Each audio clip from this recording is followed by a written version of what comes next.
Amanecer fondeado en un pequeño paraíso de aguas protegidas con el barco flotando en un espejo de agua plana.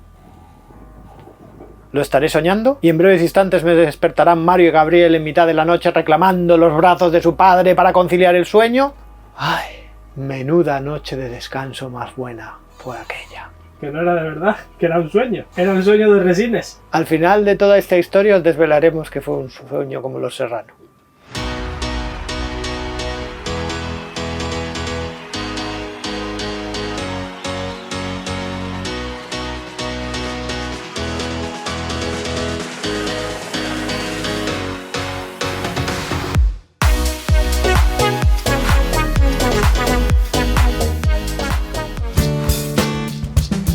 Buenos días navegantes y bienvenidos a un nuevo episodio de The Low Cost Sailor. Buenos días para mí, sobre todo porque menuda noche más reponedora de la que disfruté. Yo había leído que ir por ahí el barco, que a las noches eso eran cansadas y que, joder, que era una cosa física y tal. No, eso es para la gente que no está en forma como tú, que has ido 2 veces con el trastolillo al puntal y dices ¡estoy reventado! Estoy cansadísimo, el barco cansa mogollón. Tuve que darle a la palanca a acelerar. Tengo este brazo de darle a la palanca a acelerar. Ya estamos con los ataques gratuitos otra vez. Y mira que el día amaneció con nubes, pero es que se disfrutaba de una tranquilidad aquí. Yo creo que se mueve más el barco amarrado en mi puerto que fondeado en este paraíso. El que sí que se mueve soy yo, que me cuesta mucho quedarme quieto sin hacer nada y enseguida estoy haciendo planes para el día. Y eso que mi plan para ese día era básicamente no hacer nada y estar flotando allí hasta el día siguiente que tendría que regresar a casa. Un día de no hacer nada.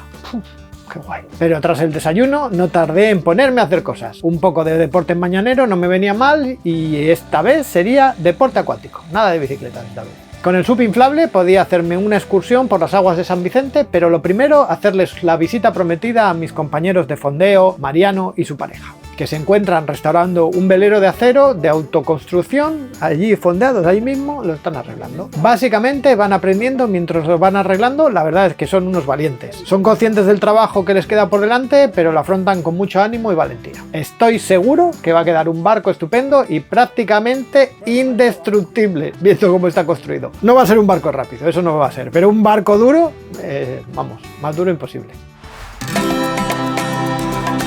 San Vicente de la Barquera es una de las principales villas marineras de la costa cántabra. Se enclava en torno a las rías de Rubín y Pombo, en pleno entorno del Parque Natural de Ollambre, un espacio natural protegido de gran valor ecológico integrados por rías, acantilados, playas, dunas, praderías y bosques que albergan una fauna y flora de gran importancia. Esto lo hemos copiado de la página de turismo de San Vicente, así que por eso me ha quedado también. También tiene una gran importancia histórica y es de obligada visita por tierra su Puebla Vieja, de origen medieval con el castillo y la iglesia de Santa María de los Ángeles. En esta villa confluyen tanto el Camino de Santiago del Norte como el Camino Jubilar Lebaniego. En múltiples ocasiones he estado visitándolo por tierra, pero nunca hasta el momento por mar. Y aunque es un lugar ideal para el fondeo tranquilo, dicen que no es muy acogedor con los visitantes que llegamos por el mar. Tal vez sea porque su pequeño puerto deportivo puede llegar a tener un escaso calado o porque los supuestamente existentes amarres de tránsito, no más de 1 o 2 creo, no están muy bien gestionados, pero la verdad es que he oído malas experiencias en las visitas. Aunque también he oído alguna buena, todo hay que decirlo. Salseo, aquí nombres. Podemos poner aquí el vídeo de referencia de Juanma de la Escuela Náutica Navarra, en el que, bueno, despotricaba un poco sobre parar en San Vicente. ¿Y de las buenas? Pues de las buenas, por ejemplo, Álvaro González de Aledo a mí me dijo que él tuvo muy buena experiencia aquí. Creo que lo ha comentado también en algún foro y por ahí. Sí. Yo en mi caso, esta vez me dedicaría simplemente a recorrer con mi tabla de SUP por el agua, explorando un poco sus rías.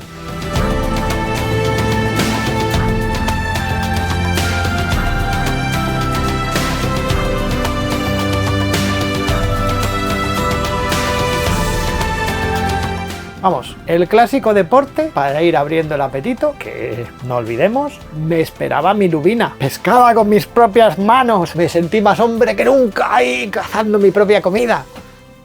Siempre que llegas a casa me pillas en la cocina, embadurnado de harina, con las manos en la masa. Pues nada, chavales, hoy aquí en el Bahía de las Islas toca cocinar y vamos a hacer una lubina al horno rica.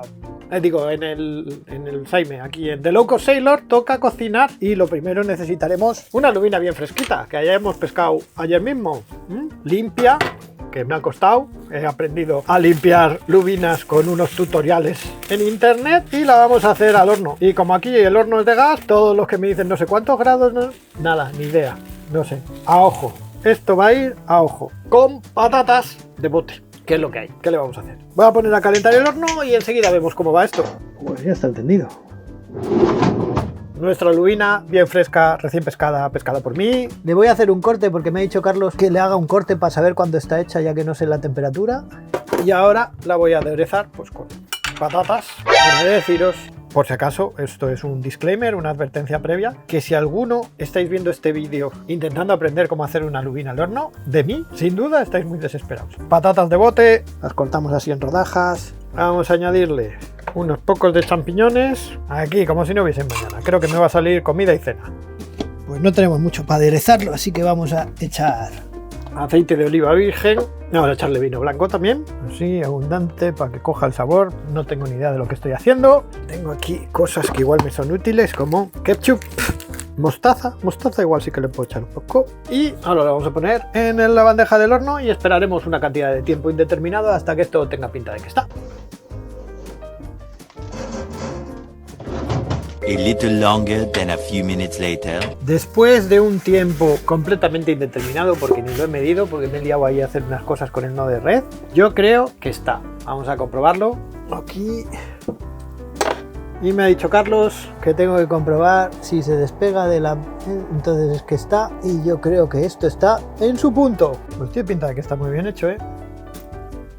Carne de esta... Uy, uy, uy. Que esto va a estar bien bueno, ¿eh?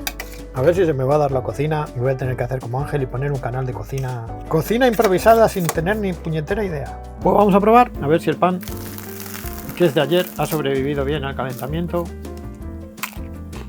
El pan está comestible.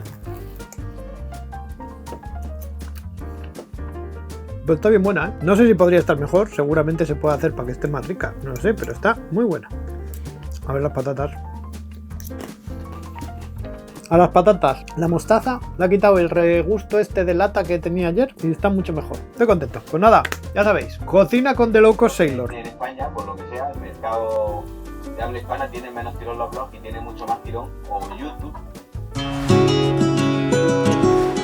Y así se pasa la vida fondeado, con deporte, comiendo, durmiendo, leyendo y disfrutando de la tranquilidad de no hacer nada. La verdad es que el día se me pasó rápido, igual que el viaje mismo, puesto que al día siguiente, a media tarde, tenía que estar en Santander para regresar con mis obligaciones y emprender las medidas compensatorias con mi mujer, que por suerte también eran de viajar y disfrutar de los días adicionales. Pero en el corto plazo lo que me tocaría mañana es volver a casa. Unas 34 millas de navegación y más o menos 7 horas me esperaban al día siguiente, por lo menos según Navionics. Y como mi objetivo era llegar pronto, debería salir sobre las 7 o las 8 de la mañana para estar allí a tiempo. Esto coincidía casi con la marea baja y las dudas de si podría salir con éxito de mi pequeña poza estaban en el aire. Pero teniendo tiempo y teniendo los inventos adecuados, decidí esa tarde asegurarme del calado de mi ruta de escape para garantizar que no me iba a quedar varado al día siguiente por la mañana. Así que, con la auxiliar, que el motor gracias a Belarra funcionaba ya a las 1000 maravillas, mi sonda de profundidad china y un soporte para el transductor que improvisé allí mismo y que ya forma parte de mis básicos del barco, me fui a explorar la ruta de salida. Con el Navionics marcaba la ruta y con la sonda verificaba la profundidad. Faltaban aún 12 horas para mi salida, así que la altura de la marea en ese momento coincidía con lo que me iba a encontrar por la mañana. Hay que ver qué bien funciona la sonda china y lo bien que me servía para decidir a qué zonas aproximarme y qué zonas evitar. Incluso aproveché para acercarme hasta el puerto deportivo y explorar por si algún día por casualidad vuelvo por allí y me amarro en dicho puerto. Con los deberes hechos para el día siguiente, tocaba hacerme la cena, os ahorraré otro bochornoso espectáculo mío cocinando y echarme a dormir para descansar un poquito más, que es lo que no puedo hacer después. Amaneció un día espectacular. Cero de viento, de momento, pero un día espectacular.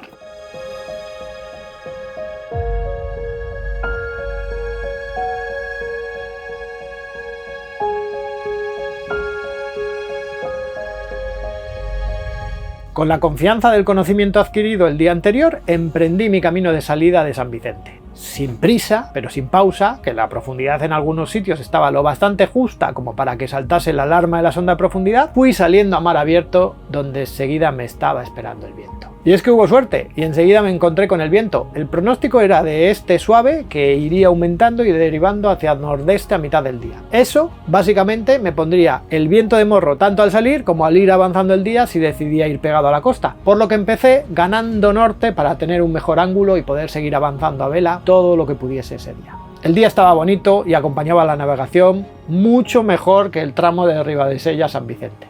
Esta vez me dediqué a navegar y sacar algunos planos espectaculares tomados con los inventos más ingeniosos que se me podían ocurrir en ese momento.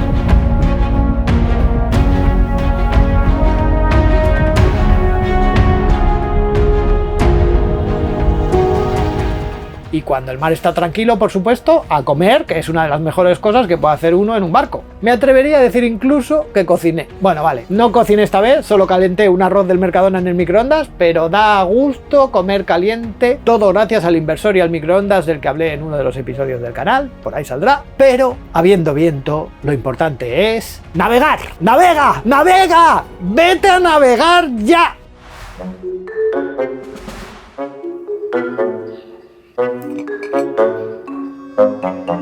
Anda, pero eso no será la botella isotérmica de Loco Sailor. Ah, pues sí, oye, qué casualidad, ¿eh? Con la sed que tenía y lo bien que entra el agua cuando le bebes en la botella de Loco Sailor, o el ron, si lo has llenado de ron y haces como que es agua. Y así, poco a poco, fueron avanzando las horas y acercándome de nuevo a la costa. Esta zona de la costa, Costa Quebrada la llaman, es básicamente casa. Yo en cuanto veo la picota del Liencres sé que estoy en casa, o casi, porque antes vivía en las faldas de la misma, pero ahora vivo en Santander ciudad.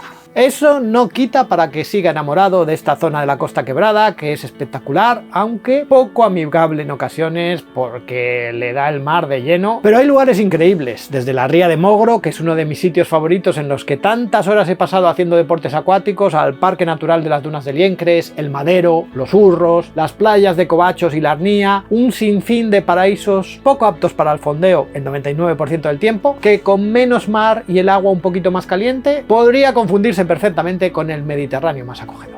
La isla de la Virgen del Mar marca el límite del término municipal de Santander. ¿Cuántas veces he ido a la Virgen del Mar de pequeño a la playa? Era como la playa familiar, ahí iba yo a hacer mis castillos y presas, yo hacía muchas presas, a mí me gustaba mucho hacer presas ahí entre las rocas para que no pasase el mar.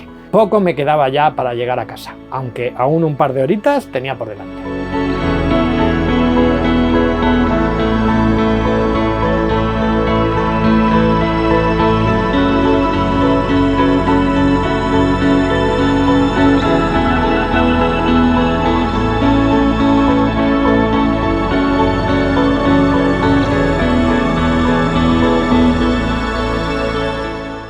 Arrimarse a la costa por esta zona es muy bonito, pero poco recomendable si no lo conoces bien. Ya os digo que es una costa muy expuesta al batir del mar. Aquí mismo, por donde estaba pasando en ese momento, se celebra el campeonato de olas gigantes La Vaca Gigante. Hoy, por suerte, con el mar como un plato, solo se notaba un poco de olitas por la zona. Cabo Mayor vuelve a marcar el punto de inflexión entre el mar abierto y la protección del Abra del Sardinero y, posteriormente, de la Bahía de Santander, donde sus aguas calmas me permitieron entrar ya tranquilamente, con orejas de burro, llorando prácticamente, para ser recibido por amigos y parientes en el camino final que irremediablemente me llevaba a mi puerto, el puerto Banús del Norte, solo por el precio, a amarrar y dar por terminada esta mini aventura y estos días de navegación y desconexión que tanto disfruté mientras grabamos este profundo vídeo digno de podcast. Es que escucho muchos podcasts últimamente. Ya te veo, ya. Cuando tu vida se reduce a empujar un carrito con niños, si quieres meter información en tu cuerpo, la única forma es escucharla. Y además provoca un aislamiento bastante bueno de los ruidos del entorno, especialmente los lloridos. Vale, los lloridos. Los lloridos.